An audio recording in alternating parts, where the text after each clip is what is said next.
Some of the questions I get from people moving to Charlotte is, do I really need a car? Charlotte's a growing city with a lot of options, but the truth is, getting around really depends on where you live and how you live.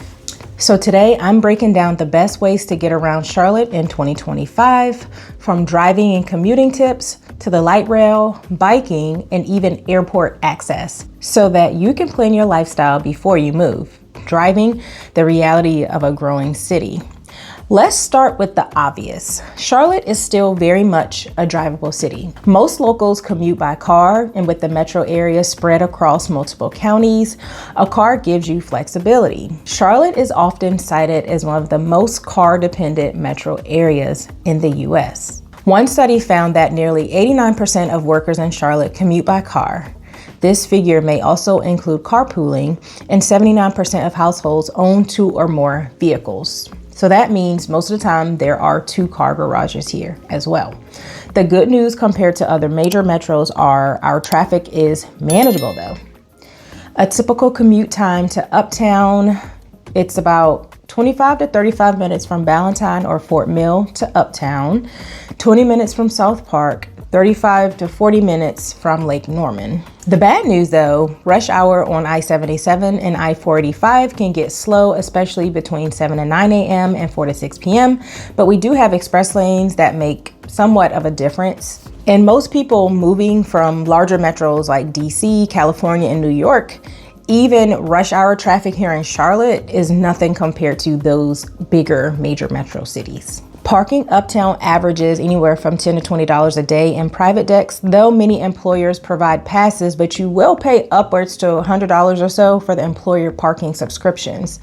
If you live close to work, biking or taking the light rail is often much easier. Cost of transportation and affordability. One of the big reasons people love living in Charlotte, especially if you're relocating from cities like Atlanta, New York, or Los Angeles, is the affordability of getting around. So owning a car here is far less expensive than in most major metros. Here's a quick breakdown of what most Charlotte homeowners spend. Gas averages about $3.20 a gallon, or about $150 to $200 per month for a typical commuter.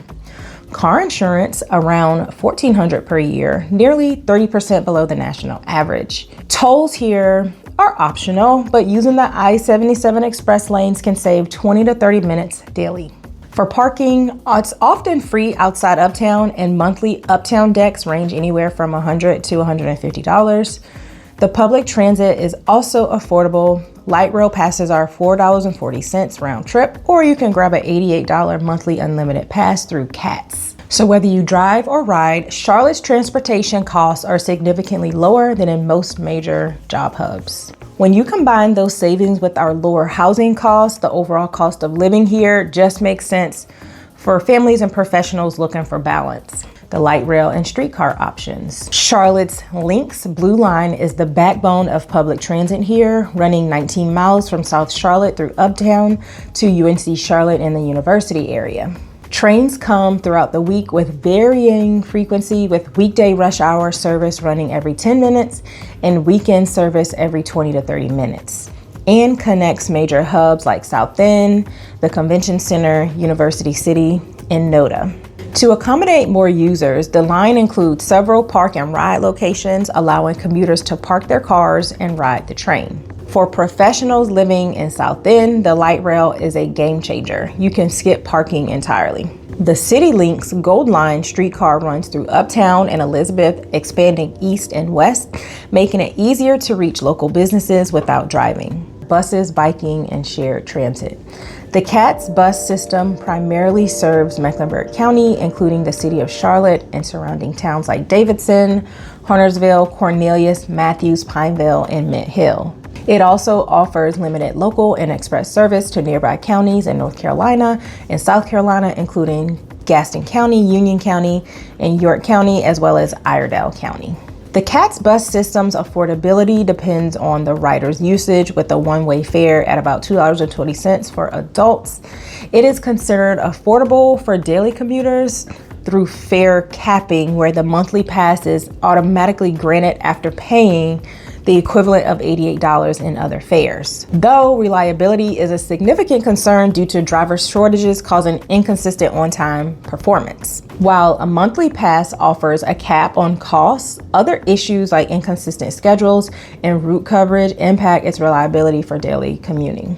CATS offers numerous routes. However, the general sentiment among some residents is that the overall system coverage is not comprehensive for the entire greater Charlotte region, which is car dependent. Charlotte is also becoming a bike-friendly city. The 3.5-mile rail trail connects neighborhoods like South End, Dilworth, and Uptown, and the city continues expanding protected bike lanes such as the Uptown Cycle Link network. If you prefer micromobility, scooters and e-bikes are everywhere in Uptown, South End, and NoDa. They are perfect for short hops, lunch events, or even meeting friends without fighting traffic, or just having fun on a weekend. Charlotte Douglas International Airport. One of the biggest perks of living in Charlotte is easy air travel. Charlotte Douglas International Airport is now the 6th busiest in the US with nonstop flights to over 180 destinations.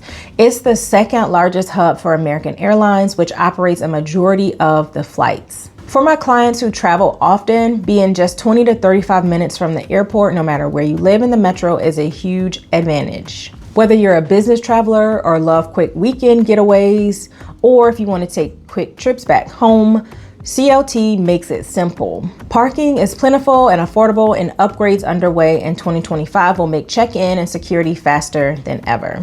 My local tips and commute advice. Here are a few insider tips from living and working across the Charlotte area every day. Number 1, live near your daily route. If you work uptown, look at South End or Dilworth. If you're in South Charlotte, Ballantyne or Fort Mill saves you hours weekly. Avoid peak construction zones. Check city updates before signing a lease or contract near major expansion projects.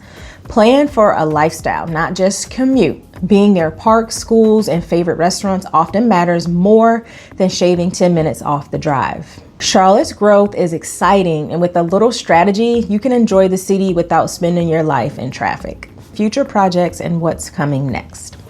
Charlotte's not slowing down. The city's 2040 comprehension plan includes major transportation expansions, a potential Silver Line light rail stretching from Matthews through Uptown to the airport, and new rapid bus corridors connecting suburban hubs like Ballantyne and Steel Creek. So if you're planning to relocate, you're moving to a city investing heavily in the future, smart growth, more public transit, and better connections across the metro. So that's your full guide to getting around Charlotte in 2025, from driving to rails to flights and future plans. If you're planning a move, download my free Charlotte relocation guide below. I'm Angel Mercer, your Charlotte Realtor, helping you move with grace, guidance, and grit. And I will see you next time.